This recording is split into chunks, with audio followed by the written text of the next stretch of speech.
podcast Ponto de Conexão. Hoje a gente vai tratar sobre o universo da programação junto, né, com a inteligência artificial, um assunto bastante em alta nesse momento. Quem vos fala que é Claudemiro, sou da análise de sistemas.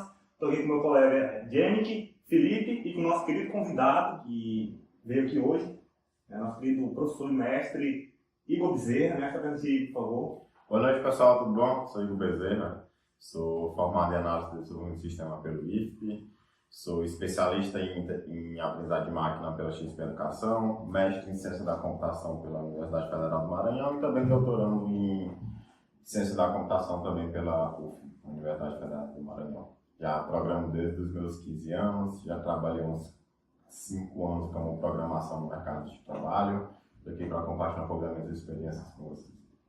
Legal. Bom, professor, a primeira pergunta, não é uma pergunta, eu queria que você introduzisse o tema inteligência artificial para quem não tem tanta base. O que é a inteligência artificial? Cara, eu vejo a inteligência artificial como um meio de um processo de nós conseguirmos tentar imitar, entre aspas, a execução ou a forma de realizar ou de resolver algum problema de uma forma inteligente, não utilizando meios tradicionais de programação estruturada, onde você, por si só, define qual é o curso que um determinado algoritmo tem que fazer quando ele recebe um determinado dado de entrada. Ele vai seguir todo aquele script que você mesmo define e depois ele vai te gerar uma saída. Inteligência artificial seria essa área da computação, onde você treina um algoritmo a partir de uma base de dados, a partir de um dado, e a partir daquela base de dados ele aprende por si só a capturar padrões de como que determinada coisa deve acontecer e deve ocorrer, com base em uma experiência anterior que foi apresentada para ele, que nesse caso seria o nosso dataset. Então, a inteligência artificial, nas suas mais diversas áreas, se fosse resumir, seria esse processo inteligente onde um algoritmo ele aprende por si só vários padrões e a executar aqueles padrões. Então, resolver tarefas que seriam resolvidas com a inteligência humana, mas que ela tenta resolver, tipo, por exemplo, identificação de imagens, identificação na fala, seria basicamente isso, né?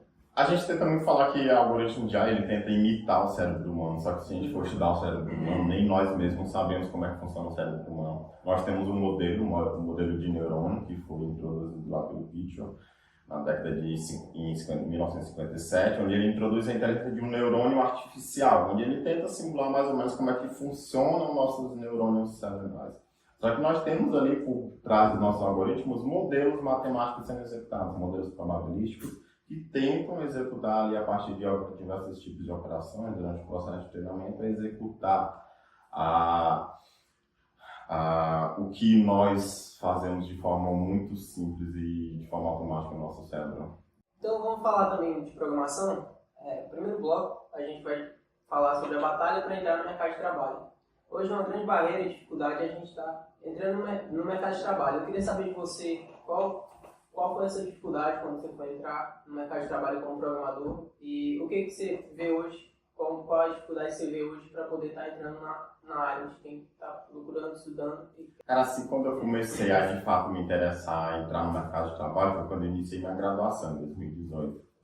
E naquela época já era muito difícil a gente conseguir um emprego no mercado de trabalho, porque você é um programador iniciante, você não tem experiências em outras empresas, em outros cargos como programador, e querendo ou não, as empresas procuram isso, as empresas procuram caras experientes, que já saibam programar, que já têm uma experiência de trabalho em equipe, que já trabalham com outras pessoas, que compartilham ali, sabe como é que é o processo de desenvolvimento e colaboração com outras pessoas. Eu acho que as empresas elas buscam muito isso. E aí, na maioria das vagas lá, por exemplo, para pleno e sênior, eles colocam o mínimo de experiência que ele quer que vocês tenham em um trabalho anterior.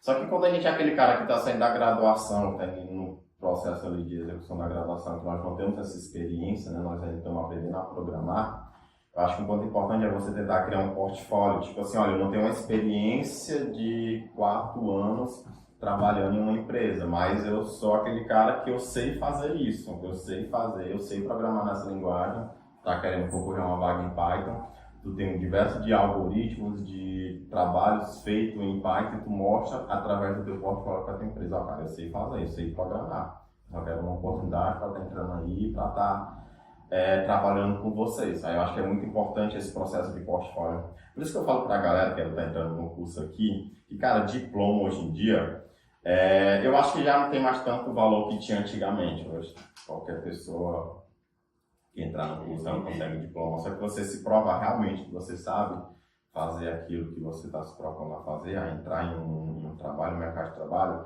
é você montar um portfólio legal, cara. É você aproveitar todo esse período que você está aqui no curso para montar um portfólio, para criar, tipo assim, tentar. O curso, o objetivo do curso é te apresentar todas as ideias, né? Olha, existe a área da front-end, back-end, existe inteligência artificial, existe você programar para o mercado de trabalho, existe engenharia de software, existe a parte de análise do desenvolvimento do sistema, tipo assim, existe esse mundo na computação. E aí você tenta conhecer todo esse mundo e tenta, olha, isso aqui é o que eu mais me identifico. Desde quando eu entrei na minha graduação, o que eu mais me identifiquei foi programar como programador back-end. Nunca fui muito de front ou de projetar parte de engenharia de software, análise de software, sempre gostei mais de programação back-end. E aí eu me especializei nessa parte de back-end, estudando Python por fora do curso, né? Mas eu acho que o papel do curso é te mostrar todo esse portfólio, aí você tenta identificar aquilo que você mais quer e aproveitar ali os seus projetos, aquelas atividades que você já faz durante o período para montar esse portfólio, para de fato se mostrar, olha, eu sei fazer isso aqui. Achei legal a sua fala, professor. Você falou sobre o mercado de trabalho, falou sobre IA. Eu queria saber do senhor quais soft skills para uma pessoa que está iniciando no mercado de trabalho seria legal para ela. Sei lá, começando no Python, no Java, coisas assim do tipo. Cara, é muito difícil dizer assim, uma soft skill que você tem que ter. Como eu falei, tu tem que conhecer várias tecnologias, saber da existência de várias tecnologias e aquela que tu mais se identifica, tu se especializar nela. O pessoal fala que Python tá dando muito dinheiro hoje. Na época que começou a sair o Node, acho que na época de 2018, 2019, o Node começou a fazer sucesso, aí todo mundo fala, agora todo mundo faz Node, todo mundo dá Node, que é o Node que tá dando dinheiro. O mesmo período que logo, acho que um ano depois começou a sair o Flutter, né? Então todo mundo começou a dizer, agora todo mundo está Flutter, que Flutter é o que tá dando dinheiro agora. Só que, cara, todas as áreas dá dinheiro. Se você quiser ser um programador Python, você vai arrumar um emprego. Se você quer trabalhar com Java, se você quer trabalhar com Node, se você quer trabalhar com Flutter, com React, todas essas áreas vai ter emprego ali para você. E aí, das primeiras soft skills que eu diria tenta identificar aquela que tu mais gosta de trabalhar. Eu particularmente gosto de trabalhar muito com Python. Já trabalhei com Java, já trabalhei muito com JavaScript, mas quando eu encontrei o Python, eu me identifiquei bastante com Python. E aí eu tentei me especializar em Python. Dentro daquela linguagem que você utiliza, geralmente existe frameworks para você trabalhar com ela. No Python, por exemplo, existe o Django, para você trabalhar ali um front-end com back-end, tem um Django REST Framework só para você trabalhar com back-end através de API. Isso para o Python. Se você for para o Node, por exemplo, se você gosta muito de JavaScript, você já se especializa em JavaScript, utilizando o Node, se você quiser trabalhar ali com um back-end, né? O Node é aquela linguagem de servidores para o back-end. Se você gosta de um front-end, você pega um JavaScript ali e vai utilizar um React ali para trabalhar com Java. Essa aí, cara, então seria tipo assim, a linguagem que você quer se especializar, que você quer trabalhar. Mas algumas coisas que as empresas sempre vão pedir, que geralmente elas pedem lá quando elas estão listando lá os atributos que ela quer de um cara, é que você tenha conhecimento em GitHub. Então, galera, estuda em GitHub, se especializa em GitHub. Todas as empresas que vocês for trabalhar, eles vão estar utilizando GitHub para fazer versionamento de código, para subir código para a produção. Alguma metodologia de gerenciamento de projeto, e 99% das vezes vai ser uma metodologia baseada no Scrum, ou então uma metodologia baseada no Kanban, com várias pegadas ali do Scrum, mas vai ter uma metodologia de desenvolvimento que eles vão aplicar. Se você gosta de, na parte de engenharia de software, tentar estudar essas tecnologias de gerenciamento de projeto, de metodologias ágeis. E dependendo de onde você for trabalhar, eles vão pedir coisas mais específicas. Se você for um cara para trabalhar, por exemplo, com Python, ele vai falar, eu quero que você tenha conhecimento em Python, que você tenha conhecimento em JavaScript Framework, que você tenha conhecimento em API Flask, que você tenha conhecimento em GitHub, em metodologias de Scrum. Geralmente as empresas, elas têm lá o seu processo de trabalho, né? Elas fazem daily, nessas dailies elas têm sprints, são aqueles processos de 15 dias, e aí elas fazem essas reuniões, elas aplicam a metodologia. Então é interessante que você saiba como é que funciona, por exemplo, precisar te ensinando ali o básico, né? Para você já chegar lá trabalhando, já sabe, só com a mão na massa. E aí vai depender muito da área que você quer. Se você for um cara de front-end, eles vão te pedir aquelas tecnologias que são mais ligadas ao front-end, a parte daquela linguagem que você quer trabalhar, já com algumas soft skills ali que é mais específica para aquela parte do front. Eu quero que você tenha conhecimento em React, uma pegada bastante em Bootstrap, por exemplo, e essas outras frameworks que vão fazer parte daquele universo que você vai estar trabalhando. Depois que você já conseguiu entrar na empresa, que você já está trabalhando, já escolheu sua linguagem, você gosta de trabalhar, quais são os maiores desafios que um programador tem no dia a dia ali de trabalho e como a inteligência artificial poderia entrar nesse cenário? Cara, eu acho que um dos maiores desafios, pelo menos que eu tive e que meus amigos programadores, a maioria do pessoal que se formou junto comigo, eu fui para a área acadêmica, fui trabalhar no mercado de trabalho. E a gente conversa muito sobre isso, né? Como é que é a realidade deles, como é que é o mercado de trabalho hoje em dia. E aí, no período que eu estava no mercado de trabalho, quando eu estava trabalhando para a CT, ou para a Megalink, que eu estava como programador, é a questão da demanda. Tipo assim, vai variar muito do cenário que você está trabalhando. Por exemplo, o meu irmão ele é programador pleno, ele é especialista em JavaScript com Node. E ele tem uma metodologia de trabalho bem livre. Ele só tem que fazer todo dia, 9 horas da manhã, uma daily scrum, 15 minutinhos, falando o que é que ele já fez, o que é que ele vai fazer durante o dia. E ele trabalha por demanda, ele entrega, a empresa fala, eu quero que tu me entregue isso aqui. Meu irmão, ele programa à noite, programa no sábado, no domingo, o objetivo é finalizar aquela task e entregar para a galera. Já outro amigo meu, Carlos Augusto, salve pro Carlos Augusto, ele trabalha como já num sistema mais onde ele tem que bater ponto, 8 horas, 12 horas, depois das 2 sai entre as 2, sai às 4, 5 da tarde, enfim, você já vai depender mesmo do sistema, da rotina onde ele estiver trabalhando. E aí, mais do que eu acho que a maior dificuldade quando você está no trabalho é que seria a demanda, né? Tipo, às vezes você pode estar entrando muito, receber muita tarefa, e aí você tentar conciliar isso, aquela quantidade absurda de tarefa, ou a complexidade dessas tarefas. E é interessante que você seja sincero com o seu Scrum Master, por exemplo, assim, olha, essa tarefa aqui, ela está me dando bastante trabalho, e aí eu vou precisar de mais tempo, ou eu já consegui concluir essa atividade aqui, então já vou pegar outra para mim. Mas é você conseguir gerenciar diversas atividades, você não querer abraçar o mundo com a mão, falar, eu vou resolver isso aqui. A gente, principalmente quando no início da empresa, a gente quer mostrar bastante trabalho. Mas tentar não abraçar o mundo com a mão e pegar somente aquelas tarefas que você de fato consiga resolver, né? O Carlos Augusto, inclusive, teve burnout. Ele passou 3 meses aí sem conseguir fazer nada depois de tanto trabalho que ele pegou para ele. Então isso é um negócio que realmente você tem que ter muito cuidado. E aí hoje no mundo cada vez mais exigindo trabalho da gente, mais produtividade, entregar o quanto antes, isso é muito perigoso. E aí eu acredito que aí entra a inteligência artificial para te auxiliar.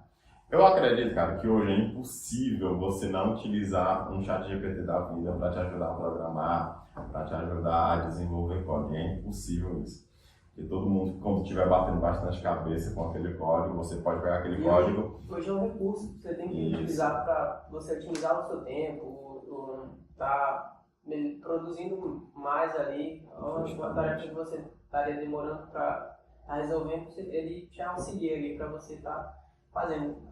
Utilizar da maneira certa é sempre bom para aprendizagem, principalmente. Justamente. Acredito que o uso da inteligência artificial pode ajudar o programador, mas em determinadas, vamos dizer assim, fases ou processos no desenvolvimento. Por exemplo, alguma atividade repetitiva, mas em determinadas coisas não é interessante a gente utilizar a inteligência artificial, como por exemplo, numa regra de negócio, que é uma coisa mais rigorosa, você tem que ter 100%, está correto, está funcionando corretamente. Uma coisa que pode acabar prejudicando de fato o sistema da empresa que você pode estar trabalhando, outra coisa do tipo.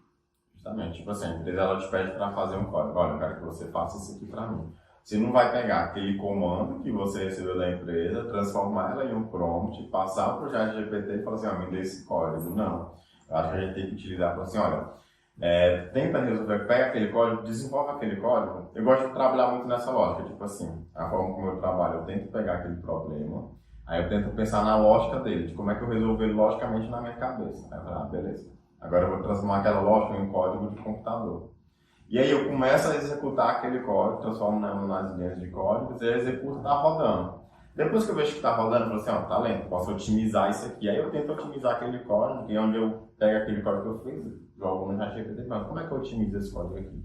E aí ele vai te dar um código, mas você não vai só copiar e colar aquele código. Você vai pegar aquele código, ler aquele código que ele está te dando e tentando entender o que é que aquele código está fazendo. Porque senão você vira um intermediário. É como se o ChatGPT estivesse trabalhando para a tua empresa e tu é só um intermediário entre o ChatGPT e a empresa. Que não é interessante aí você receber uma demanda, ou aquele código ele pode dar um problema futuramente, um problema de integração e você não faz noção de onde o erro está acontecendo, porque você não conhece nem a lógica que foi implementada naquele código para você saber ir diretamente no ponto ali do erro. Então, eu acho que a gente pode utilizar essas tecnologias de IA mais atuais, como tu falou, para aumentar a nossa produtividade, mas colocar elas para trabalhar junto com a gente, não elas trabalhar pela gente. E outra coisa, né? Mas quando você utiliza o chat ou qualquer inteligência artificial de maneira errada, em vez de te ajudar, acaba praticamente prejudicando você. Como você falou aí, que você tem uma empresa, pede para fazer um negócio, você tenta fazer a lógica, mas em vez disso, você pede para o chat fazer, vai chegar um ponto que você não vai ter nada do código, vai atrapalhar e, enfim, vai ser um empecilho para você. E eu queria perguntar, em relação à questão do código, sobre o debugger. Para quem é programador sabe, né, o que é o debugger, é aqueles programinha, um sistemazinho que ajuda você a acompanhar o código quando estiver sendo executado. E eu posso afirmar aqui, umas polêmicas que eu posso afirmar que muita gente não usa o debugger. Eu tenho alunos que eu sou monitor, né, de algoritmos, e meus alunos eles não costumam usar o debugger quando estou programando em C. Aí encontra um problema e não sabe o que é. E com o debugger você pode acompanhar tudo, você pode ver a lógica toda no programa, você conhece, mas não utilizam, né? Eu mesmo às vezes não utilizo o debugger porque é questão de pressa, né, para fazer as coisas. E a inteligência artificial traz isso nessa coisa, tá? Aceleração para você entregar as coisas. E eu queria saber, né, como utilizar IA junto do debugger, assim, porque o que acontece? Muitas vezes a gente vê o erro, e qual a primeira coisa que muito programador faz? Pega o erro lá, copia e joga na IA, isso aqui, resolve para mim aí. A pessoa muito menos lê o que está acontecendo ali. Eu queria saber se na sua opinião, assim... Teve uma época que a gente dizia que o nosso maior amigo do programador era o Stack Overflow, que todo erro que você jogasse você ia encontrar lá. Todo mundo já tinha passado por aquele erro. Mas, cara, é interessante, porque tu falou, deu o exemplo do C, né? O C, vocês me corrigem se eu estiver errado, o C é uma linguagem compilada, né? Ele pega o código, ele transforma em binário, e aí depois ele executa o binário. Aí, nesse processo de compilação, o próprio C ele pode encontrar algum erro e já te avisar. E aí, no C, talvez esse risco diminua, vamos dizer assim, um pouco, né? Quando você está programando alguma coisa e você tem que encontrar um erro específico. Aí, pronto, o Python é uma linguagem interpretada, né? O objetivo do Python é ser bastante flexível, ser bastante rápido, é que ele não compila o teu código por inteiro. Ele pega uma parte, uma linha, executa aquela linha e já traz o resultado, para depois ir para a próxima linha, converter para uma linguagem binária, enfim. Aí no Python, esse processo de debug, eu acho que ele é mais importante ainda para você conseguir identificar os erros específicos do seu código. E aí pode ser erro de lógica, você coloca um erro de lá que você não vai poder dar um pau no seu programa depois, por exemplo, uma divisão por zero, que é um erro clássico. Geralmente você programa lá o próprio IDE que você está utilizando, ela não vai acusar um erro, porque é um erro de lógica. Mas na hora que você for fazer esse processo de debug, o código vai quebrar ali. E aí isso evita de que você pegue um código que tem um erro de lógica e coloque ele para a produção. Porque, cara, seu código ele pode dar todo o erro do mundo quando estiver em desenvolvimento, mas quando você colocar aquele código para a produção, você tem que ter a garantia, cara, que aquele código vai estar limpo, vai estar enxuto, ele vai estar o menos de erro possível. É por isso que a gente tem várias equipes, né? Por exemplo, você desenvolve um código e depois, através do GitHub, você joga esse código para uma brand, né? Que a gente chama no GitHub. Aí vai vir o teu, por exemplo, o Scrum Master, ele vai pegar aquele teu código, ele vai dar uma lida assim por cima do teu código para verificar que não tem aí, para depois ele pegar aquele teu código de fato e jogar para produção, entendeu? Porque para quando chegar em produção, evitar o mínimo de erro possível. Por exemplo, um sistema bancário que está rodando lá em produção, e aí por um erro de lógica, por exemplo, ele quebra enquanto está sendo utilizado pela empresa, onde vai parar todo o processo da empresa para corrigir aquele erro. E aí a setup do debug é muito importante. Aí se você quiser utilizar, por exemplo, uma inteligência artificial para pegar aquele código e jogar, beleza, ela pode te acusar, ela pode, como elas estão tão avançadas hoje, ela pode dar erro de lógica, erro de implementação, erro de sintaxe e tal. Mas é interessante você fazer esse processo manualzinho até para que você consiga ver o seu código sendo executado, a lógica que você implementou, a saída de cada linha e a entrada para a próxima linha. Eu acho muito interessante.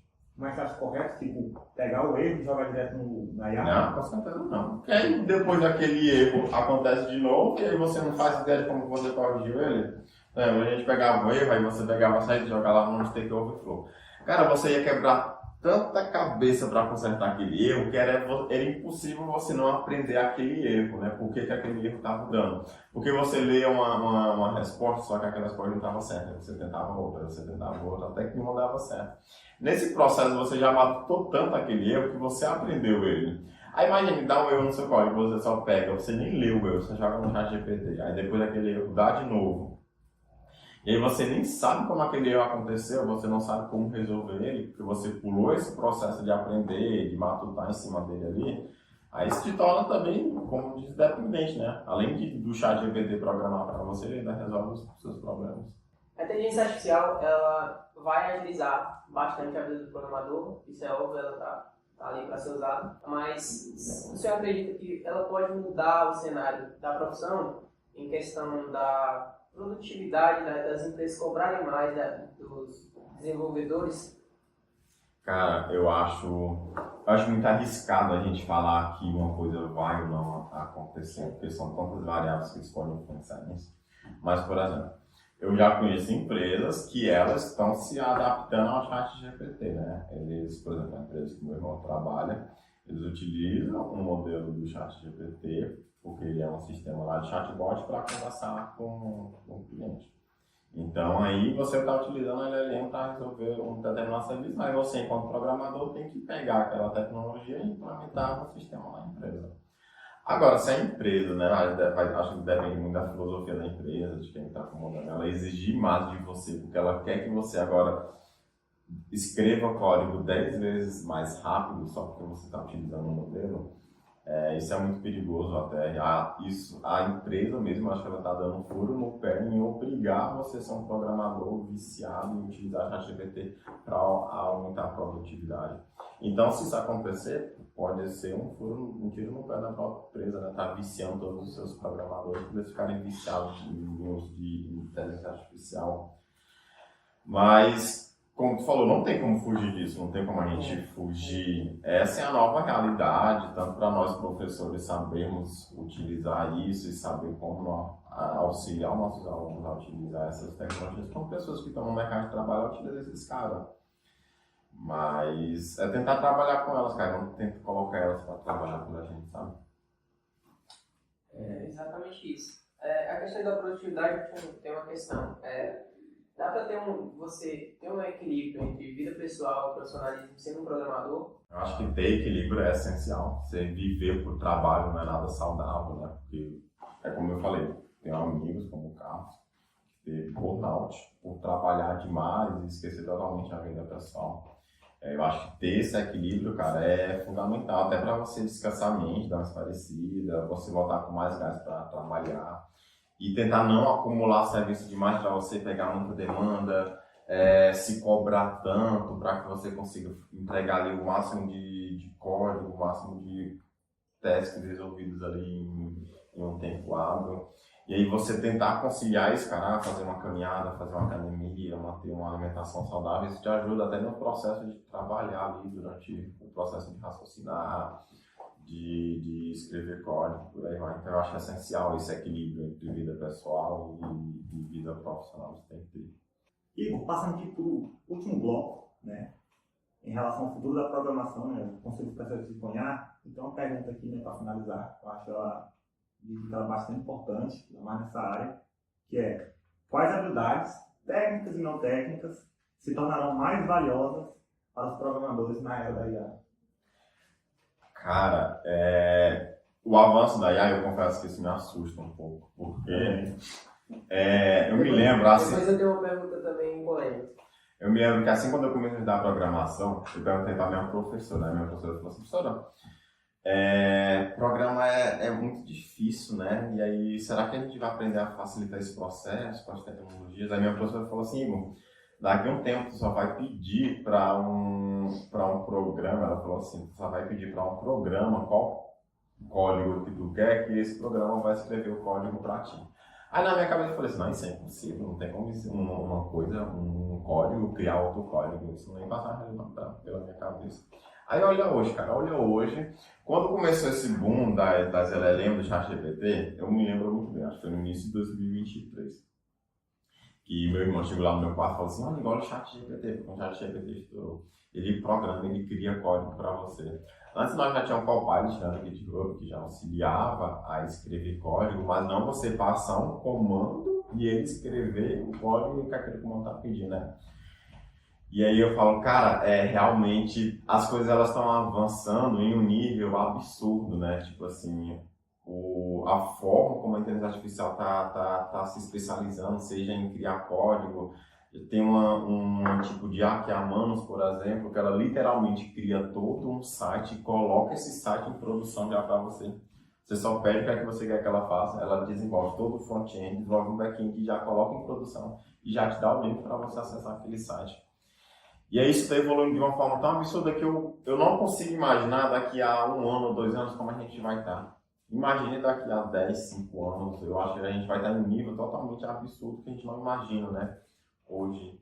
Mas eu acho que nós, enquanto programadores, temos que ser aqueles caras que tenham o pé na base, saibam como programar, saibam o que é a lógica de programação, saibam como é a estrutura de dados, saibam o que é uma engenharia de software, saibam o que é uma análise de um sistema, tenha toda essa base para que nós sejamos aqueles caras que saibam utilizar essas linguagens, independente de modelo que vai programar ou não, mas saibamos, né, utilizar esses tipos de inteligência artificial ao nosso favor, para ou criar código, nos auxiliar no processo de criar código, de analisar código, e por aí vai, beleza?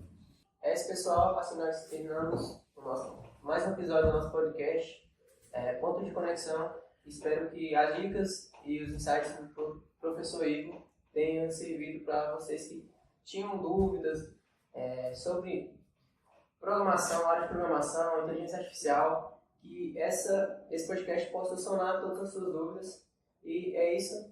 Muito obrigado, Igor, pela participação. Valeu, pessoal. Valeu pela presença, por aceitar o convite. Valeu, pessoal. Valeu. Até a próxima. Valeu, pessoal. Valeu.